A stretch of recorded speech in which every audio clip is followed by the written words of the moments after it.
Hi, so from this video, I'm going to talk about personality. So the whole lesson I have divided into two parts. So from part 1, I'm going to talk about only two personality theories, and in part 2, I'll be talking about the rest of the personality theories. So we'll start. So first we'll look what is personality. We can define personality as a unique and long-term pattern of inner experience and outward behavior. So personality is flexible, which allows us to adapt to new environments. So personality tends to be consistent. It is often described in terms of traits. So these traits may be inherited, learned, or both. And then there are four personality theories: psychodynamic approach, humanistic approach, trait approach, and social cognitive approach. So from this video, as I said before, I'll be talking about only psychodynamic approach and humanistic approach. We'll see about psychodynamic approach.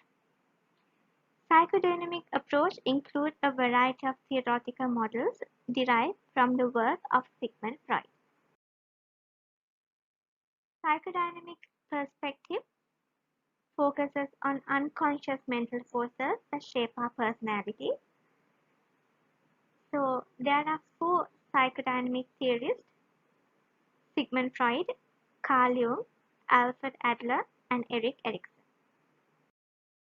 First, we'll look at psychoanalytic theory of personality by Sigmund Freud. So psychoanalytic theory is based on three main assumptions. The first one is personality is governed by unconscious forces that we cannot control. The second one is childhood experiences play a significant role in determining adult personality.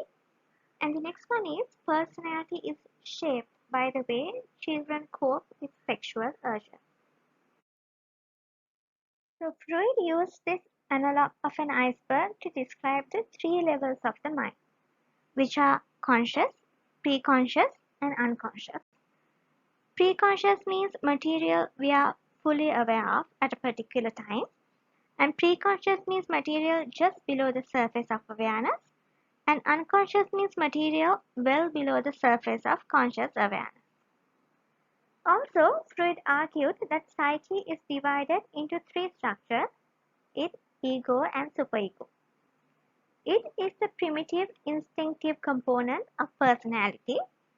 It operates according to the pleasure principle. Pleasure principle says during infancy, all our behaviors are aimed at gaining pleasure and avoiding pain. So it controls our biological needs, drives our behavior to satisfy our needs. For example, to eat, to drink, and keep warm. Then we have ego, the decision-making component of personality. Ego operates according to the reality principle. Reality principle says our need for pleasure is curbed by our awareness of the boundaries that society sets for us. So ego tries to keep the id and superego happy, keep id and superego in balance. And then we have superego, the moral component of personality. Superego incorporates social standards, understands our social responsibilities, morals, and boundaries. So as you can see, Freud applied these three systems to his structure of the personality or psyche: the id, ego, and superego. Here the id is regarded as entirely unconscious, while the ego and superego have conscious, preconscious, and unconscious.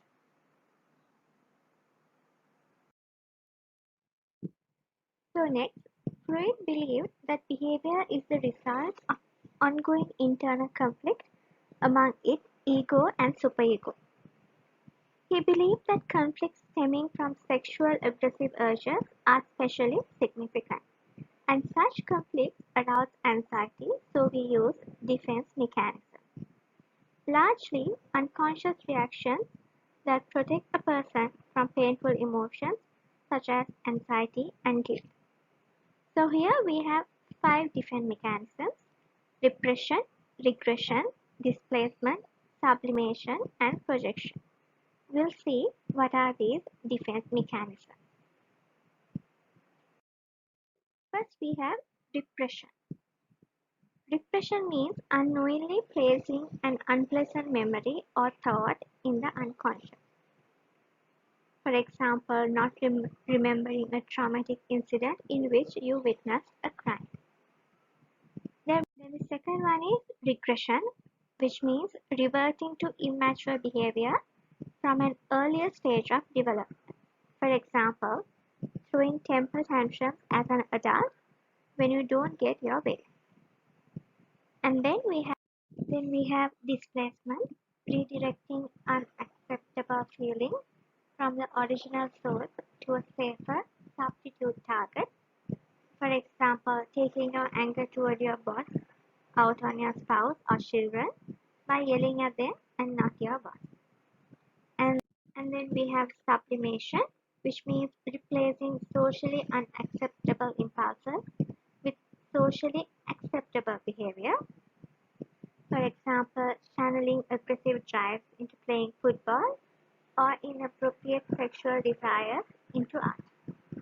Then we have projection, which means attributing one's own unacceptable feelings and thoughts to others and not yours. Example, accusing your boyfriend of cheating on you because you have felt like cheating on him. Now we are going to look at psychosexual stages of development by Sigmund Freud. Freud believed that the basic elements of adult personality are in place by age 5 and result from the outcome of 5 psychosexual stages. At each level, there is a conflict between pleasure and reality. The resolution of this conflict determines personality. This is what he believed. In each stage, children must cope with distinct immature sexual urges that influence adult personality. Fixation results if the child fails to move forward from one stage to the other and is usually caused by excessive gratification or frustration of needs at a particular stage. So these are the 5 psychosexual stages. First we have oral stage from birth to 1 year. Then we have anal age from 1 year to 3 years. Then we have phallic stage 3 years to 6 years, and latency stage 6 to 12 years, and lastly genital stage 12 plus years. So we'll look at these pictures and try to understand 5 stages of psychosexual development. First stage is oral stage. Focus of libido are mouth, tongue, and lips. Libido is our drive to have sexual satisfaction, so mouth, tongue, and lips help to reach sexual satisfaction.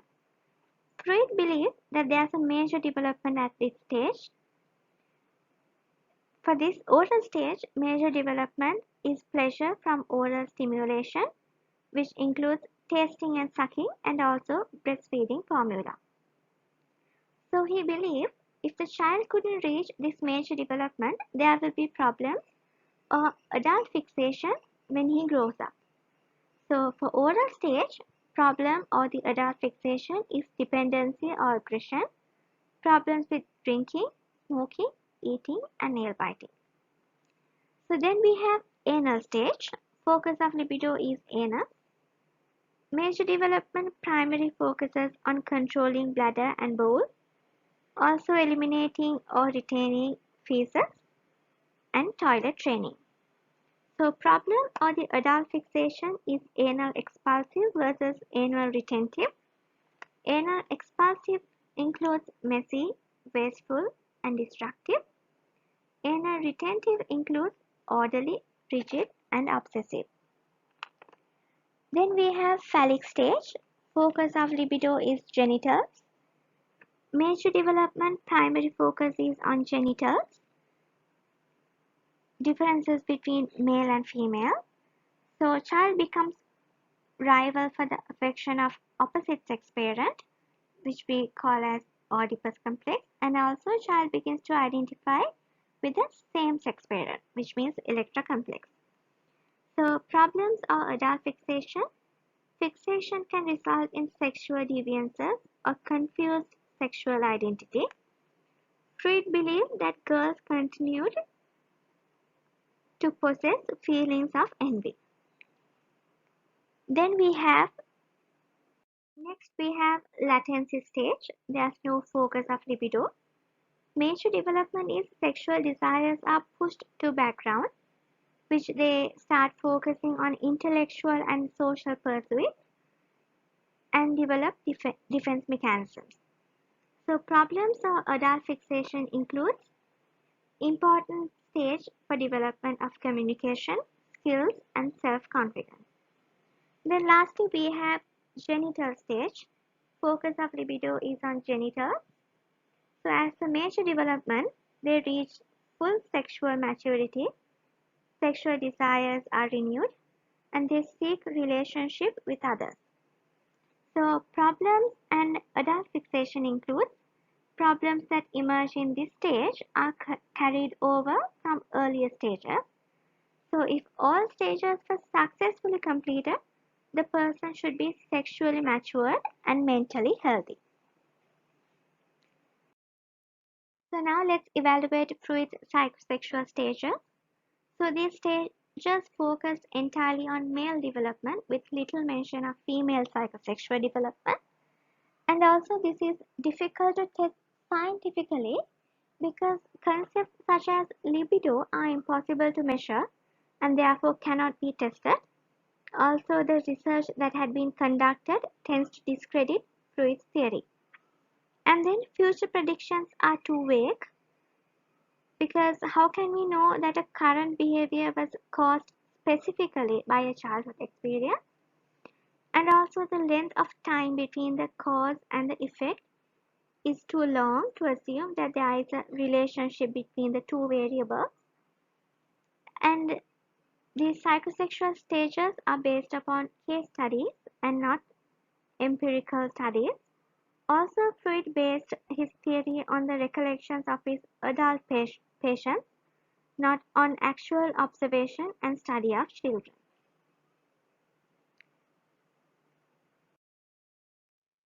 So now we look at analytic psychology of Carl Jung. So there are three aspects of the psyche according to Carl Jung. First one is ego, then personal unconscious, then collective unconscious. So first we'll look at ego. Ego is the unifying force in the center of consciousness and consisted of the conscious feelings, thoughts, the memories of previous experiences. And we have personal unconscious, which means personal experiences that are unacceptable, therefore blocked from our awareness. Then we have collective unconscious, which contains traces of memories shared by the entire human race, inherited from our ancestors. The collective unconscious does not contain memories of distinct personal experiences. Rather, it contains archetypes, emotionally charged images, and thought forms that have universal meaning. So now let's look at individual psychology by Alfred Adler. Adler believed that most important human drive is not sexuality, but a drive for superiority. Adler stated that there should be efforts to overcome imagined or real inferiorities by developing one's abilities. For this, he used the term compensation. So, if we are unsuccessful, we may develop an inferiority complex. So, what is this inferiority complex? Inferiority complex exaggerated feelings of weakness and inadequacy. Adler also believed that birth order may contribute to personality. Psychodynamic theory contributed many important ideas. We'll see what are these ideas. First, psychodynamic theory stated unconscious forces may contribute to personality. Also, internal conflict may play a key role in psychological distress, and early childhood experiences can influence adult personality, and people may rely on defense mechanisms to reduce unpleasant emotions. So, psychodynamic theory has also been criticized. First is poor testability. It is too vague to subject to scientific test, and inadequate evidence that theories depend too much on case studies of clients whose recollections may have been distorted to fit the theory, and sexism. Their theories have a male-oriented bias and do not adequately address women's issues. Now we'll look at humanistic perspective.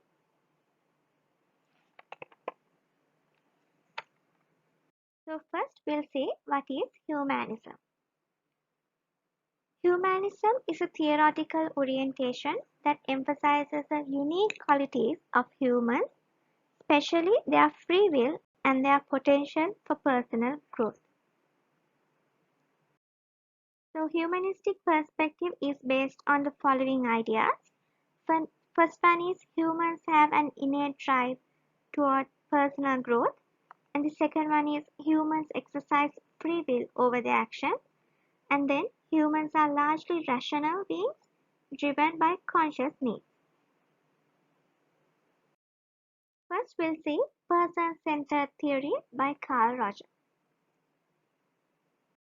Personality contains only one construct.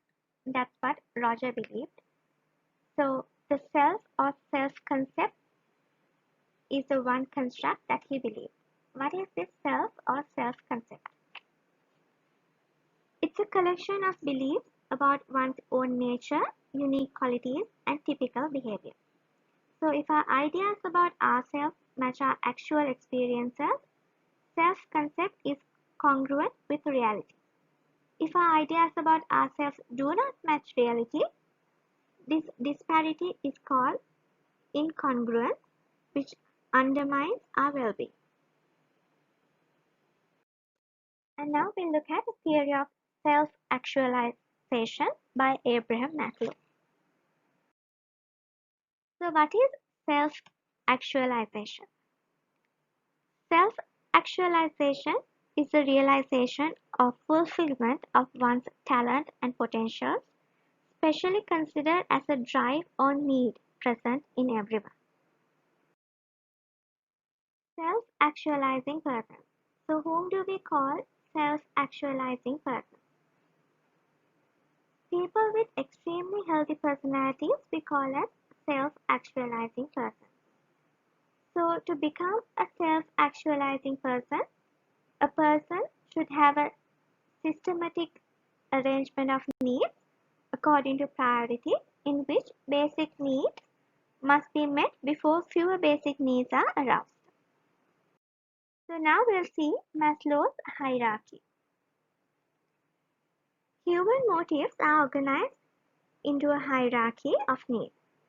Humans have innate drive toward personal growth, and the greatest need is the need for self-actualization. They have demonstrated significant personal growth and tend to share certain ideal characteristics. So as you can see in this picture, there should be physiological needs such as air, water, food, shelter, sleep, clothing, and reproduction. Then there should be safety needs, personal, security, employment, resources, health, and property. Then comes love and belonging, which includes friendship, intimacy, family, sense of connection, and esteem, which means respect, self-esteem, status, recognition, strength, and freedom. A person who has all these criteria can reach to the level of self-actualization, which means the desire to become the most that one can be.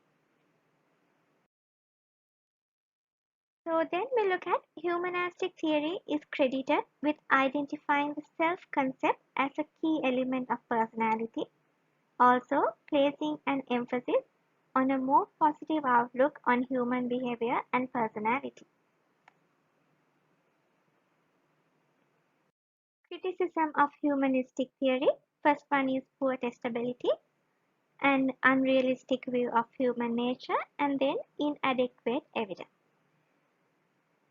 That's it for this video. Thanks for watching. If you need any help regarding notes and more facts, please do contact me via cascadesofpsychology@gmail.com. And you can find rest of the lecture in my next video, Personality Part 2. Have a good day. Thank you.